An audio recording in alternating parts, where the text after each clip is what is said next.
사람들이 강릉을 찾는 이유는 다양합니다. 그중 대부분은 일출이 있는 바다와 멋진 풍광 때문이지만 여기에 하나 더, 바로 커피 때문입니다.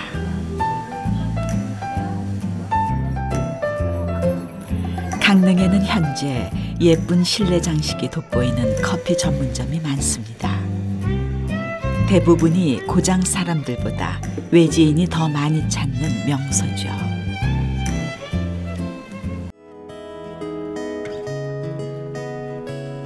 강릉이 커피의 도시라는 걸 아는 사람은 사실 많지 않습니다.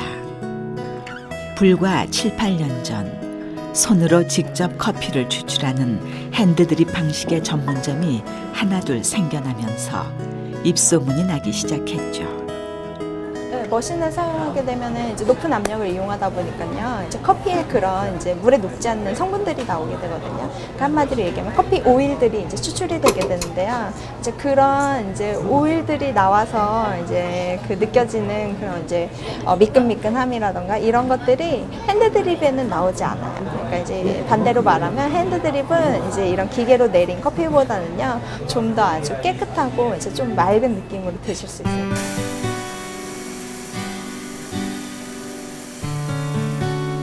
손으로 맛을 내는 커피인 만큼 이곳에선 커피콩도 직접 볶고 있습니다. 보기에는 기계가 자동으로 하는 것 같아도 한시도 눈을 떼지 않아야 하는 까다로운 작업이죠. 특히 이 과정에서 커피의 맛이 결정되다 보니 원두 하나하나에 쏟는 정성도 대단합니다.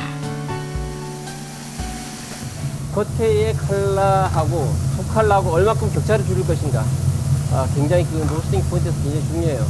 겉과 안의 컬러가 격차가 많이 벌어지면은 그만큼 맛에 대해서 굉장히 문제가 트러블이 생깁니다. 그 격차를 얼마큼 줄일 것인가, 일단 그게 그 격차 때문에 시간을 그만큼 가야 되고 또한 열량을 그만큼 줘야 되고 공기 흐름을 그렇게 바꿔나가야 돼요. 이곳에서 보유하고 있는 커피는 케냐와 인도네시아 산을 비롯하여 12종류. 쓴맛으로만 인식됐던 커피가 그 종류에 따라 뽑는 사람의 손기술에 따라 천의 맛을 선사하고 있습니다.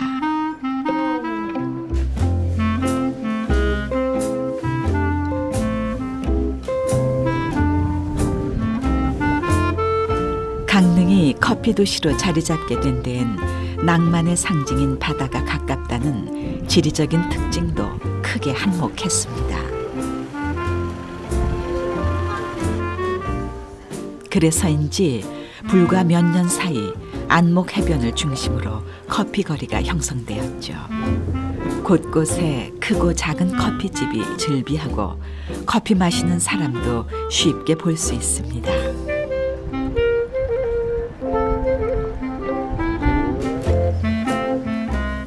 해변가라고 하면 을에 횟집이 늘어선 것과는 사뭇 다른 풍경입니다.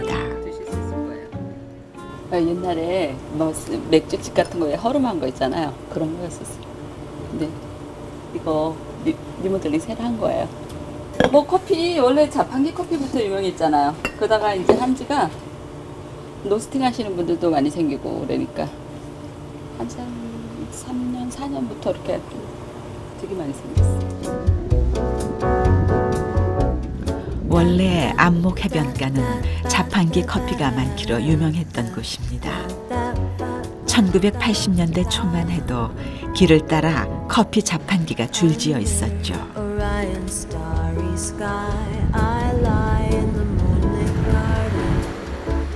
이제는 더 다양해진 커피들이 관광객들의 입맛을 맞추고 분위기를 돋우며 강릉을 알리는 1등 공신 역할을 하고 있습니다.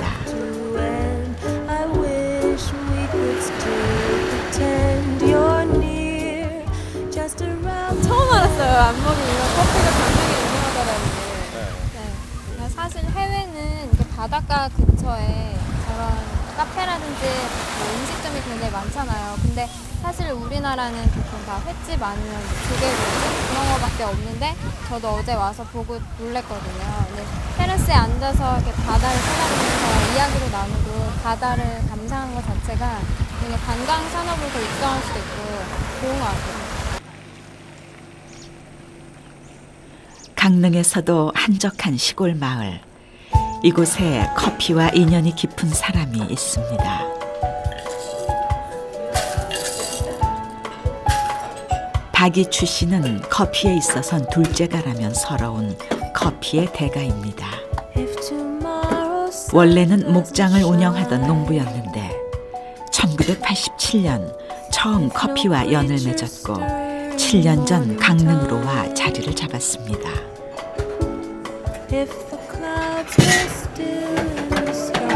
바다와 이제 산을 좋아하고 사람이 좀 없는 데를 좋아해요. 그래서 아마 강릉에 내려요. 커피 1세대라 불리는 그는 손님이 주문한 커피는 반드시 본인이 직접 뽑아 내놓습니다. 이유는 단 하나. 커피 맛을 보기 위해 먼 길을 달려온 사람들에게 최선의 커피를 선사하기 위해서죠. 아니 나가. 됐나? 쉽게 말하면 이제 욕심 버리고 맛있게 뽑으려고 생각하지 말고 또 손님이 오는 것도 팔아보지 말고 오로지 커피 위해서 추출하는 거지. 제가 할 수 있는 거는 그것밖에 안 돼요. 나머지 손님이 오냐 안 오냐 하는 거는 손님이 뭐 예를 들어 커피 맛있게 느끼냐 맛이 없게 느끼냐 하는 거 손님이 몫이지 제 몫이 아니라고 저는 보고 있어요. 박이추 씨는 이런 커피 철학을 되도록 많은 사람들과 공유하길 원했고 그 결과 그에게서 커피를 배워간 제자들도 많습니다.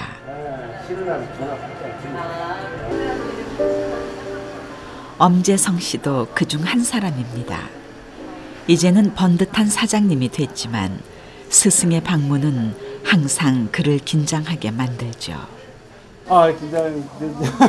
항상 점검받는 기분이다 보니까 어떻게 오늘은 또 뭔 말씀을 해주실까 이런 생각을 하는데 선생님 항상 마시고도 늘상 맛있다고는 하시는데 특별히 말씀 안 하셔요. 그냥 어느 정도 수준이 됐을 때까지 아마 기다리시는 게 아닌가 이런 생각이 듭니다. 박이추 씨는 제자들에게 커피는 기다림이라고 가르칩니다. 완벽한 한 잔을 내기보단 맛있는 커피가 되게끔 시간을 투자하고 정성을 다하는 것. 그것이 커피가 상품이 아닌 작품이 되게끔 하는 지름길이라고 말이죠. 강릉의 커피에 대한 애착은 전에 없던 시도까지 하게 만들었습니다. 이곳은 커피 나무를 재배하는 농가입니다. 커피 원산지의 대부분이 더운 나라인 걸 감안하면 국내에서 커피 나무를 기른다는 건 다소 파격적인 일. 농가의 주인인 김준영 씨는 커피 나무가 자랄 수 있는 환경을 만들어주는 일부터 매달렸습니다.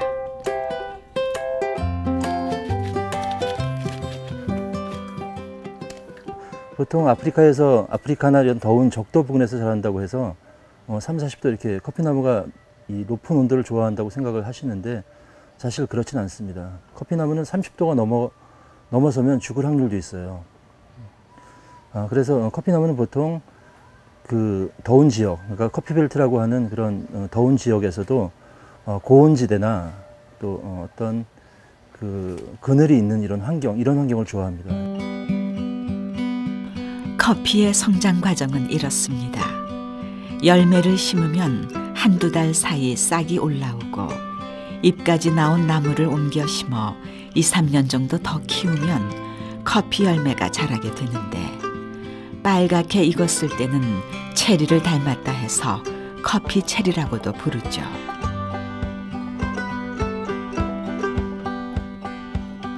그 열매에서 나온 것이 바로 커피콩이고 건조 과정을 거쳐 사용하게 됩니다.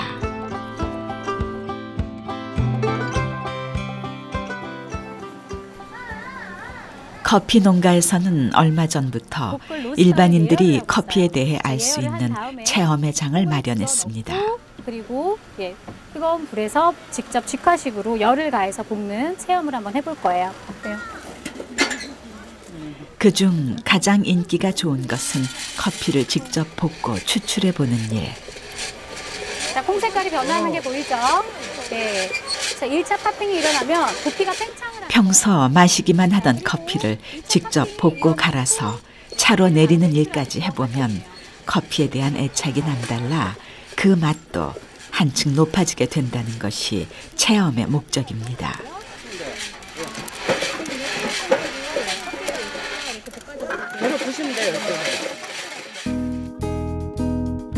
잘 볶아진 원두를 가루로 만들어 뜨거운 물을 조금씩 부어 여과시켜주면 이것이 바로 손으로 직접 내린 핸드드립 커피가 되는 것입니다.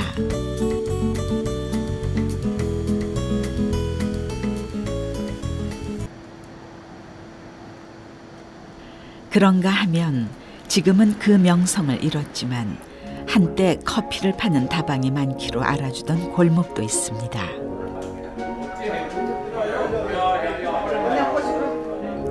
전성기를 누리던 시절부터 지금까지 꼬박 54년째 같은 자리, 같은 손님을 받고 있는 이 집도 그중 한 곳이죠. 지금 생일저 구조, 간판, 현재까지 변함없이 그대로 유지하는 게 현재 반세기 동안 유지하는 게 그래서 옛날에는 뭐 선거 때 되면 이제 뭐 주마자 후보자들이나 그다음에 시장, 군수, 뭐 국회의원들 여기 와서 큰절하고 가는 곳이 이 다방이라고 이렇게도 이제 그 전통적으로 내려왔어요.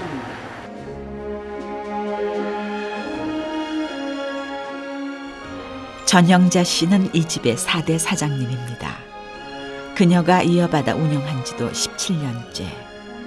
처음 가게를 운영할 때만 해도 달걀 노른자를 띄운 이 커피 맛을 보기 위해 새벽부터 줄을 설 정도였습니다. 강릉에 다방이 많았었는데 지금 다방이 전부 안 되거든요. 진짜 안 되니까 다 그만둔 상태예요. 그때 처음 제가 할 때는 한 300개가 넘었었어요. 근데 지금은 한 4, 50개 이렇게밖에 안 됩니다. 세월과 유행이란 걸림돌에 부딪혀 이제는 한낱 찻집에 불과하다지만 긴 세월 이곳 문턱을 넘은 단골들에겐 둘도 없는 사랑방입니다.